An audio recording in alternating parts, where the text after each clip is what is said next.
اور پھر ایک بلند ترین ہستی جس کو اس نے انسانیت یعنی کہ انسان ہونے کا دعوے دار کہا اور اس کو اس دنیا میں بھیج دیا، اور انسان کا یہ رتبہ، یہ مرتبہ اس کو علم کی دولت کی وجہ سے، یعنی کہ اس کو علم کا زیور پہنا دیا، اس وجہ سے اس کو اشرف المخلوقات بنا دیا۔ تو آج کا یہ جو پروگرام ہے یہ بھی اسی سلسلے کی ایک کڑی ہے کہ جس میں ہم ان طلباء و طالبات جو علم کے زیور سے آراستہ ہونا چاہتے تھے، ان طلباء طالبات کی حوصلہ افزائی کے لیے آج کا یہ پروگرام جو ہے اس سکول میں انہوں نے آرگنائز کیا، تاکہ ان طلباء کی حوصلہ افزائی کرنے سے نہ صرف یہ طلباء و طالبات اس ادارے کا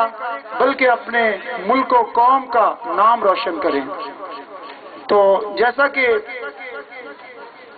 اللہ تبارک و تعالیٰ کے پاک نام سے یہ جو پروگرام سجایا گیا ہے اس کا آغاز ہو چکا ہے،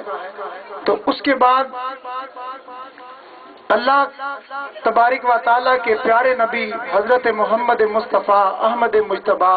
صلی اللہ علیہ وآلہ وسلم ان کی نعت پیش کرنے سے پہلے اس نبی کا ایک چھوٹا سا واقعہ آپ کی سماعتوں کی نظر کہ کافی عرصہ حضور صلی اللہ علیہ وآلہ وسلم کچھ دن صحابہ اکرام کو نظر نہ آئے، تو صحابہ اکرام پریشان ہو گئے، حضور صلی اللہ علیہ وآلہ وسلم کو ڈھونڈنا شروع کر دیا۔ ڈھونڈتے ڈھونڈتے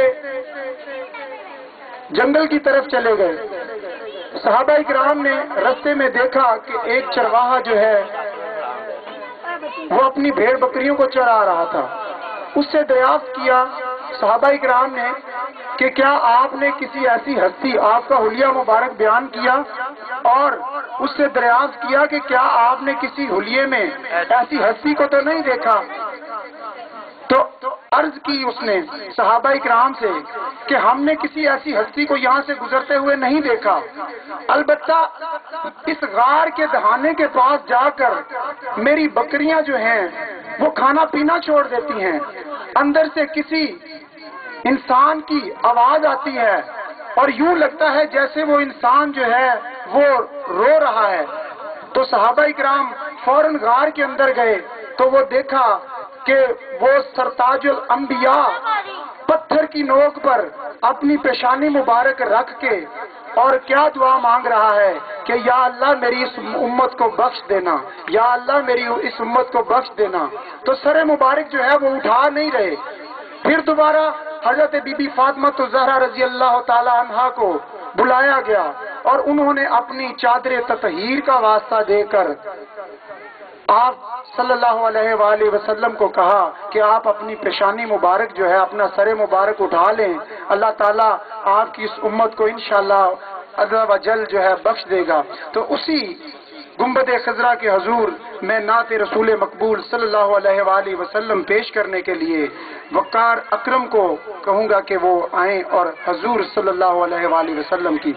آپ سے التماس یہی ہے کہ یہ اسی نبی کا ذکر ہے جو ہمارے لیے، اس گنہگار امت کے لیے رو رو کر دعائیں مانگتا رہا ہے۔ تو باادب طریقے سے جو ہے نعت رسول مقبول سنیں۔